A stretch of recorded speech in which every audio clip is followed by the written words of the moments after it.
Olá pessoal, esse é o canal Understandable Simplification. Meu nome é Rafael Basílio. Se você gostar desse vídeo, deixe um like, compartilhe e se inscreva no canal. Vamos lá pessoal! Olá pessoal, este é o capítulo 13, Desenho Técnico Mecânico, Introdução do curso de Projeto de Produto. A fabricação dos componentes ela requer uma determinada precisão, justamente pelo fato de garantir, ou de tentar garantir pelo menos, que o conjunto daqueles componentes, quando numa montagem, consigam desempenhar a função para as quais foram projetados. Ou seja, essas restrições de dimensões e de forma e etc. visam exatamente fazer com que, quando esses componentes estiverem unidos, tenhamos a função do sistema ou da montagem preservada. Só que isso, conseguir pelo menos a dimensão exata, é economicamente inviável e matematicamente não é impossível, mas difícil no que se refere a processo.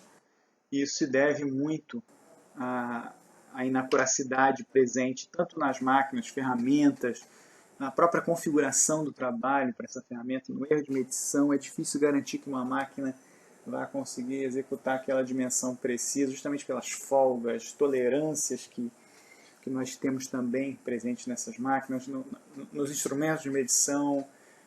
Enfim, isso é observável no dia a dia. Temperatura também pode variar, condições geométricas, e todos esses fatores contribuem para que nós não consigamos obter sempre a mesma configuração na dimensão nominal, por exemplo. E outras tantas. Então, o que se faz na verdade? Adota-se lá um esquema de tolerâncias, máximo e mínimo, por exemplo, de modo que se a dimensão medida estiver enquadrada, portanto, nessa faixa, então ela é aceitável dentro do que é proposto como um modo de funcionamento daquele componente no contexto da montagem do conjunto. Então essas tolerâncias, elas se apresentam no desenho técnico-mecânico. Vou listar aqui 3 delas apenas, mas pode haver outras aparições, outros métodos para se mostrar os limites máximo e mínimo de uma determinada dimensão, cota. Então nós temos, por exemplo, a dimensão nominal de 55 na primeira cota, né, a mais superior, mais ou menos 0,02. Isso quer dizer que a menor dimensão se refere a 54,98 e a maior 55,02. Já a do meio, a intermediária, então a menor dimensão vale 55,00 e a maior dimensão 55,05. No terceiro caso de cotagem, nós temos lá a menor dimensão 50,00 e a maior 50,05. Então existe a maneira, como a primeira, de mencionar uma meia faixa, mais ou menos. A segunda maneira de mensurar um limite inferior e um limite superior. E a terceira maneira, que é a maneira direta, que já menciona diretamente as dimensões de modo explícito.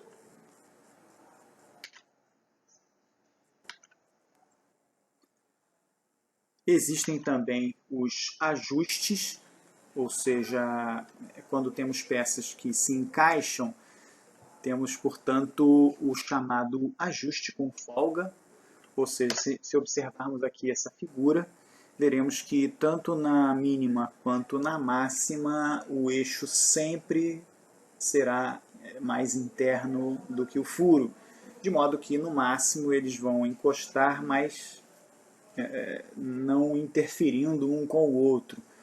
Então esse ajuste é um ajuste chamado certo ou ajuste com folga. Então é quase garantido que o eixo vai entrar com facilidade no furo. Existe também o ajuste incerto, em que a tolerância é dada de maneira que não se sabe ao certo se haverá um ajuste em que o eixo ainda seja menor do que o furo, ou que os dois tenham o mesmo diâmetro nominal, a mesma dimensão nominal, ou até mesmo o eixo seja maior do que o furo. Isso vai depender, então, de como esses limites, essa faixa de valores é dada, ou seja, as tolerâncias.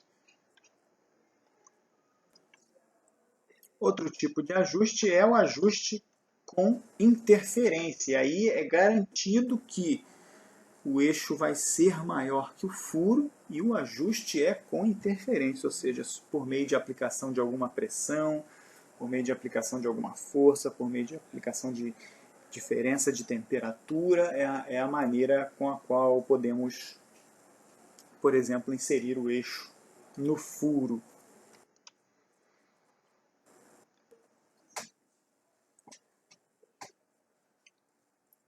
Aqui podemos ver duas figuras. A da esquerda possui uma tolerância maior, próxima às dimensões, e a da direita uma tolerância menor. Então a possibilidade de ajuste com relação à peça da direita é um pouco mais precisa, né? E uma exatidão maior nesse caso, e o da esquerda uma exatidão menor, visto que a faixa de valores é mais aberta. Então, o fato de restringir as tolerâncias a valores menores acaba fazendo com que o custo dessa tolerância agora seja maior, porque tem-se dimensões mais restritas no caso da direita, de modo que a peça cotada da maneira que está na direita, ela é, portanto, mais onerosa de se conseguir do que a da esquerda, que é mais aberta, menos restritiva. Agora nós temos, na verdade, a mesma peça, mas cotada com referências diferentes, de modo que nós temos, na peça da esquerda, nós temos a face de referência sempre na face esquerda. Já na peça da direita, nós temos as referências a partir da própria cota anterior. Então, por exemplo, na peça da esquerda, nós temos a cota de 100 mais ou menos 0,05. E a cota de 200 ela é referenciada a partir da mesma face que a cota de 100. E assim para a cota de 300. Já na peça da direita, nós temos a cota de 100 mais ou menos 0,05 e a outra cota que agora vem subsequente, é de 100 mais ou menos 0,05, essa intermediária, ela vem a partir da face de referência do final da primeira cota de 100, o que é bem diferente.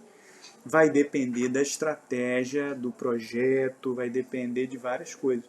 Então, as duas peças, tanto a da esquerda quanto a da direita, são peças iguais, elas têm pelo menos a mesma faixa de tolerância em cada cota, absolutamente falando, igual. Entretanto, quando falamos de dimensões relativas ou variação relativa e também estratégia de fabricação, então nós temos uma grande diferença. É difícil dizer qual é o maior custo aqui, visto que depende da estratégia também, né? Nesse caso não é só o custo que está envolvido, dependendo do projeto, há necessidade realmente tanto do da esquerda quanto da direita, dependendo do caso. Tem que se avaliar, então, qual seria a estratégia. Isso é mandatório no projeto, de modo que isso é determinante. Então, mas se fosse uma peça que, numa determinada circunstância, seria interessante sempre usar a mesma face de referência para cotar. Mas isso depende da estratégia. Então não podemos concluir nada acerca dessas duas condições sem um contexto que justifique. Bom, me despeço por aqui. Até o próximo vídeo, se Deus quiser.